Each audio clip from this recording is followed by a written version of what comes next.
చెప్పలేనా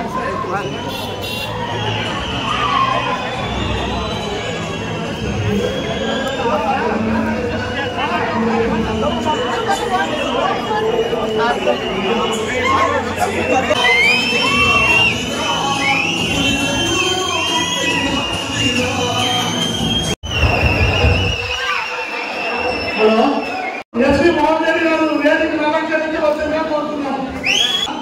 ప్రియతమ నాయకులు మాజీ ఎమ్మెల్యే చెన్నకేశ్ రెడ్డి గారు వేదిక మీదకి రావాల్సిందిగా కోరుతున్నాం.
పితృ సమానులు మాజీ శాసనసభ్యులు క్యాబినెట్ లీడర్ చెన్నకేశ్ రెడ్డి గారు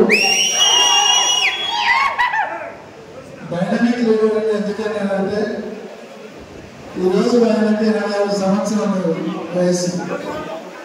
26 సంవత్సరాలలో నీటి సంఘాల ఎలక్షన్లకు పోయి మన పోలీసులతో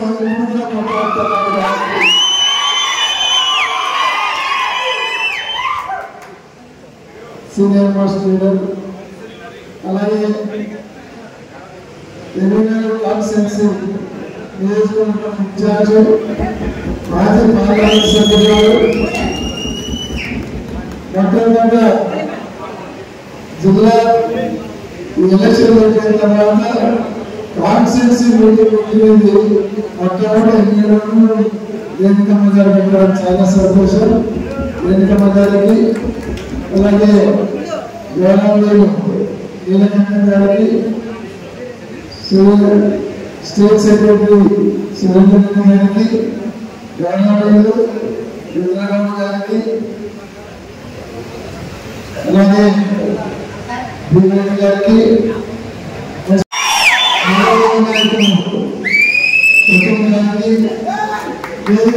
చాలా మంది పెద్దలు ఉన్నారు. వాళ్ళందరి చదవాలంటే చాలా సమయం పడుతుంది.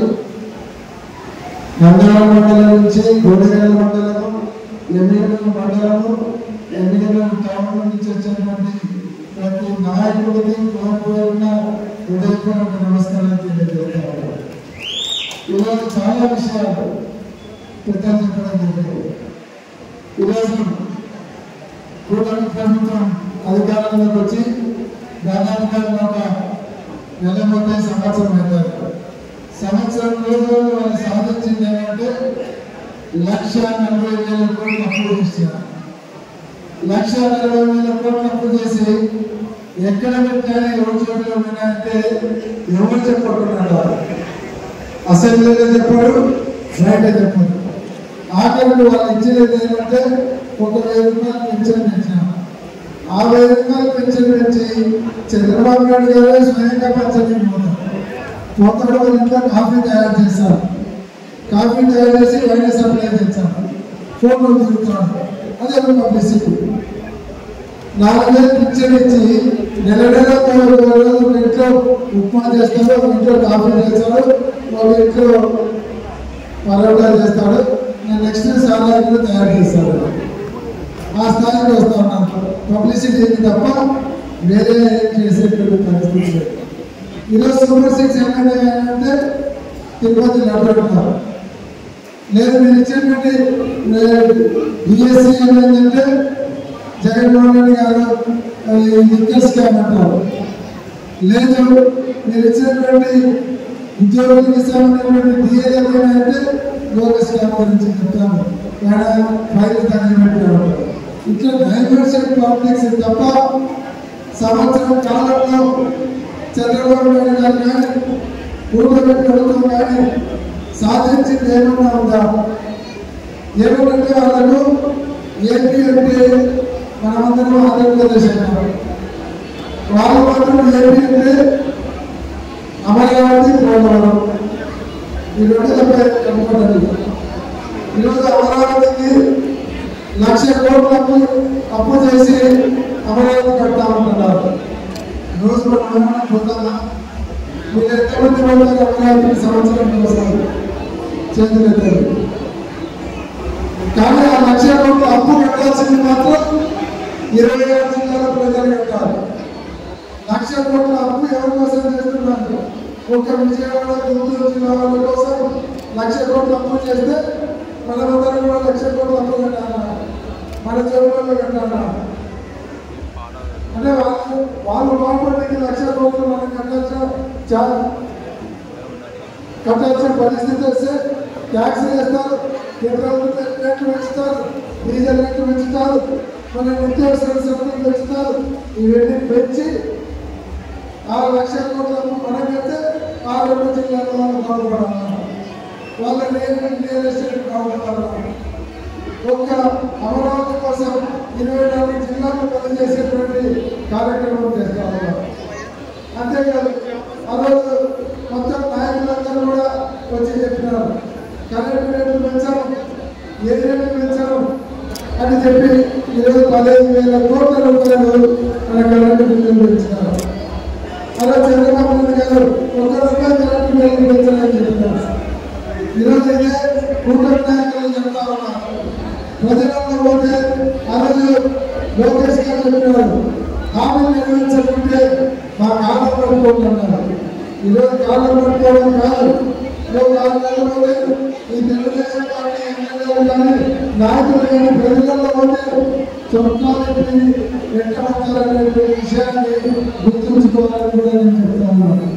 ఎందుకంటే మీరు ఇష్టమైనటువంటి సూపర్ 6 కూడా అమ్మవాడు లేదు, అవసరాలు లేదు. మీరు ఇష్టమైనటువంటి 15 సంవత్సరాలు దాటితే 18 సంవత్సరాలు దాటిన వాళ్ళకు 15,000 ఇస్తామన్నారు. ఇప్పుడు ఇరిగేషన్ మినిస్టర్ గారు ఉన్నారు, ఏం చెప్పినారు? నీకు 15,000, నీకు 15,000, నీకు 15,000, నీకు 18,000. ఎక్కడగా ఈరోజు ఏది అడిగినా కూడా డైవర్షన్ పార్టీ చేస్తున్నారు. ఈరోజు తిరుమల లడ్డు విషయం తీసుకుని వచ్చారు. మనకందరికీ కూడా పరమ పవిత్రమైనటువంటి పుణ్యక్షేత్రం ఏమంటే మనకు తిరుపతి వెంకటేశ్వర స్వామి.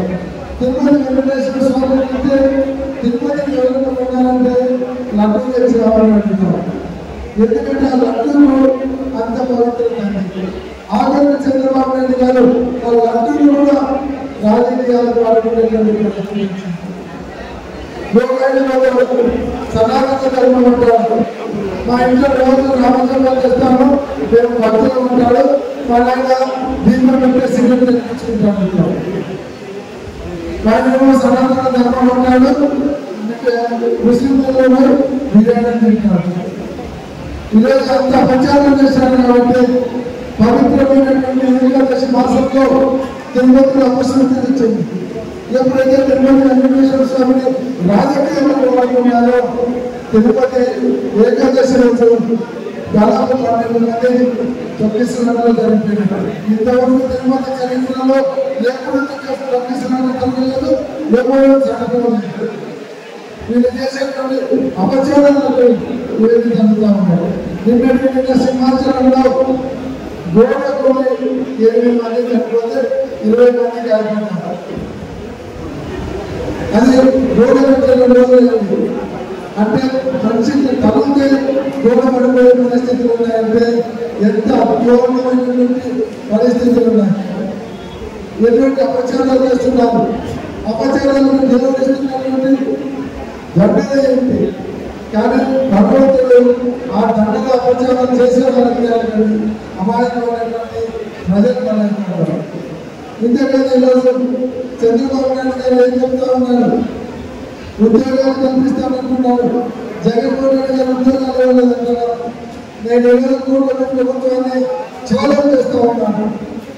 జగన్మోహన్ రెడ్డి గారు అధికారంలోకి వచ్చినాక 6 నెలల లోపలే 1,30,000 సచివాలయ ఉద్యోగంలో పర్మనెంట్ ఉద్యోగంలో రాజపరీక్ష ద్వారా సెలెక్ట్ చేసి ఇచ్చినటువంటి ముఖ్యమంత్రి జగన్మోహన్ రెడ్డి. స్వాతంత్రం వచ్చిన తర్వాత ఈవెన్ ప్రధాన ఏ రాష్ట్రంలో ఈ 70 సంవత్సరాలలో ఏ రాష్ట్రంలో 6 నెలల్లో 1,30,000 ఉద్యోగాలు ఇచ్చేటువంటి ముఖ్యమంత్రి ఎవరైనా అందరూ పాటించాల్సినట్టు అది ఒక జగన్మోహన్ రెడ్డి గారు మాత్రమే చెప్పగలుగుతారు. ఎందుకంటే చేసి చూపించినాడు, ఉద్యోగాలు కల్పించి ఇచ్చినాడు. ఈ రోజు వచ్చే సంవత్సరం అనేది చంద్రబాబు నాయుడు గారు ఒక్క గవర్నమెంట్ ఉద్యోగాలు ఇచ్చారు.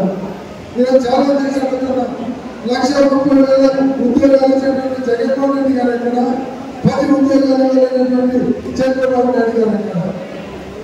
దీన్ని ప్రజలు తీసుకోవాలి. అంతేకాదు వాలంటీర్ వ్యవస్థ ద్వారా ఒక్కొక్క 2,60,000 మందికి ఉపాధి కల్పించినారు. ఇదే కాదు, ఈరోజు మెడికల్ డిపార్ట్మెంట్ లో హాస్పిటళ్లలో 52,000 ఉద్యోగాలు ఇచ్చినటువంటి ఘనత జగన్మోహన్ రెడ్డి గారు. గ్రామాలలో మండలాలలో హాస్పిటల్లో 3,5 మంది డాక్టర్లు ఉన్నారంటే అది జగన్మోహన్ రెడ్డి గారు. జగన్మోహన్ రెడ్డి గారు రానప్పుడు మండల హాస్పిటల్లో కానీ మన అటెండెన్స్ సెంటర్లలో కానీ ఒక డాక్టర్ లేనటువంటి పరిస్థితి ఉంది. కానీ ప్రతి హాస్పిటల్లో డాక్టర్లు ఉంటున్నారు. ప్రతి ఇంటిలో ఎటువంటి దీర్ఘకాలంలో వ్యాధులు ఉన్నాయని చెప్పి ప్రతి ఇంటికి మెడిసిన్ పంపించేటువంటి చరిత్ర ఈ భారతదేశంలో ఎక్కడా లేదు. ఇంటికి మందులు తెచ్చేయడం అంటే ఎక్కడా లేదు. ఈరోజు కన్నా ముందుగా 1వ తేదీ మందులు కొనుక్కోపోయే పరిస్థితి, తల్లిదండ్రులు కొనుక్కోపోయే పరిస్థితి లేదు. ఒక వాలంటీర్లు కానీ 4 రోజులు కానీ వాలంటీర్లు కానీ మెడికల్ డిపార్ట్మెంట్ వాళ్ళు కానీ 1వ తేదీ ఇంటికి మందులు తెచ్చిస్తున్నారంటే ఇదొక చరిత్ర అని చెప్పుకోవచ్చు భారతదేశ రాజకీయాలలో. అటువంటి జగన్మోహన్ రెడ్డి గారిని చంద్రబాబు నాయుడు గారు ఏదో ఆశ పెట్టారు, సూపర్ 6 ఇస్తాను, ఎంతమంది పిల్లలు ఇస్తాము అంటే ప్రజలు మోసపోయి ఆశపడి ఇలా ప్రజలు మోసపోయి ఇలా చంద్రబాబు నాయుడు అది ఒక్కరు కలిసేస్తే ఓ పక్క జగన్మోహన్ రెడ్డి గారు ఒక్కరుగా జరిగితే ఓ పక్కేమో బీజేపీ వాళ్ళు, ఓ పక్క పవన్ కళ్యాణ్, ఓ పక్క చంద్రబాబు నాయుడు మూకుపడిగా దాడి చేస్తే కేవలం 10% తేడాలో 23 ఓట్లు తప్ప 11 సీట్లు అంటే అదే ఘోరమైనటువంటి అపజయం. 11 సీట్లు వచ్చాయని జగన్మోహన్ రెడ్డి వస్తానన్నారు. కానీ ఒక విషయాన్ని నేను గుర్తు చేస్తామని చెప్తున్నాను. జగన్మోహన్ రెడ్డి గారు కాంగ్రెస్ నుంచి బయటకు వచ్చినప్పుడు వెనకబడి ఏదైనా వాగ్దానాలమ్మ మాత్రమే బయటకు వచ్చారు. వచ్చి 3 సీట్లకు వచ్చారు. మళ్ళీ 150 సీట్లకు వెళ్ళారు. మళ్ళీ 11 సీట్లకు వచ్చినా మళ్ళీ కూడా 175 సీట్లు వచ్చిన ఆశ్చర్యకరమైన విషయాన్ని చూపించారు.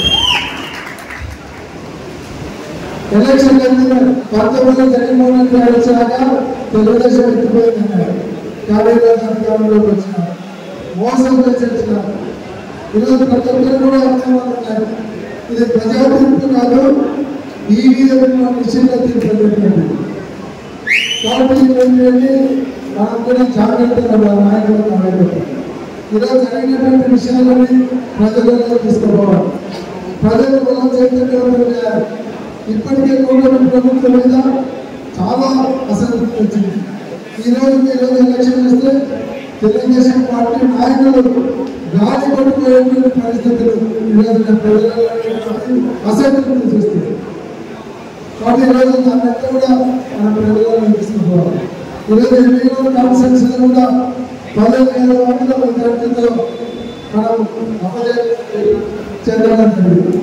కానీ ఖచ్చితంగా నేను చెప్తున్నాను, మళ్ళీ రేపు రాబోయే ఎలక్షన్లలో ఖచ్చితంగా వైఎస్ఆర్ కాంగ్రెస్ పార్టీ జెండా 100% ఎగిరిస్తారని కూడా చెప్తున్నాను.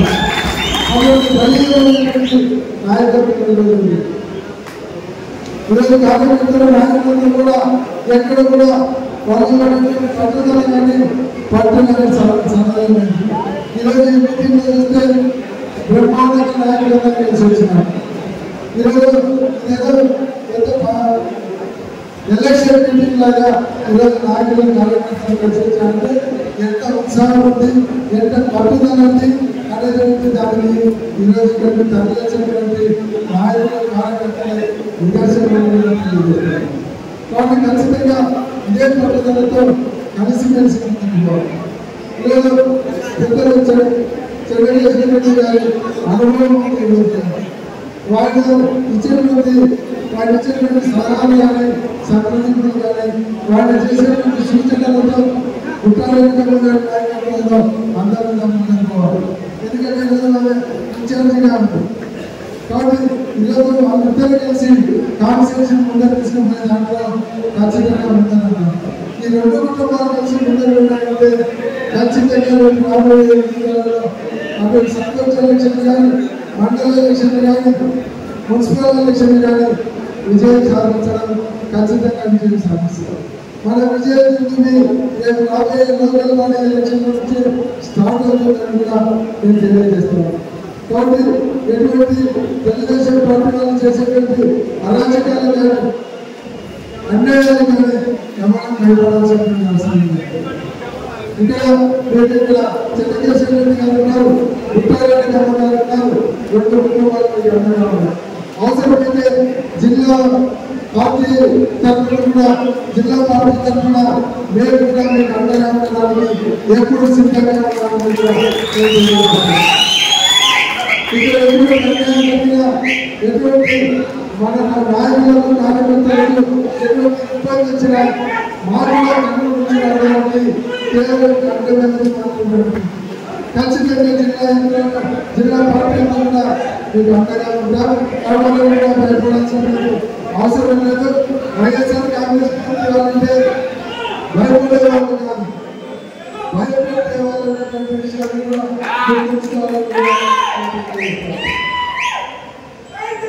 ఎక్కడైనా సరే మనం చూసి లోకల్గా ఉండాలి, కానీ మనం భయపడే పరిస్థితి ఏమంటున్నారు. అదే జగన్మోహన్ రెడ్డి గారి నాయకత్వం. నాయకులు కేంద్రంలో రాష్ట్రంలో వైఎస్ఆర్ కాంగ్రెస్ పార్టీ అధికారంలో ఉంటే వాళ్ళని ఎదురుండి నిలిచి 16 ఏళ్ళు జైలు కూడా కాంగ్రెస్ పార్టీకి 2 రాష్ట్రాలలో పుట్టగతి లేకుండా చేసేటువంటి కాబట్టి అటువంటి నాయకత్వంలో మనం ఎవరికి భయపడాల్సినటువంటి అవసరం లేదని కూడా మీరందరికీ తెలియజేస్తూ ఈరోజు ఇదే ఉత్సాహంతో పార్టీని ముందుకు తీసుకుపోవాలని ఈరోజు మంచి మీటింగ్ అరేంజ్ చేసినటువంటి నియోజకవర్గ ఇన్ఛార్జి గారు రేణుకమ్మ గారిని మనస్ఫూర్తిగా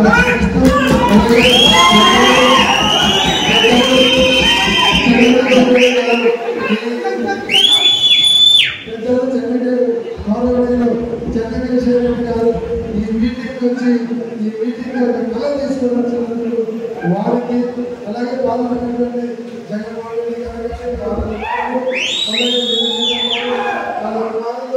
జడ్పీటీసీలు అలాగే ఎంపీలు మున్సిపల్ చైర్మన్ గారు మండల పార్టీ కన్వీనర్లు మండల వివిధ స్థాయిలో ఉన్నటువంటి నాయకులను అందరికీ పేరు పేరులో హృదయపూర్వక ధన్యవాదాలు తెలియజేస్తున్నాను. సెలవు తీసుకుంటా ఉన్నాను.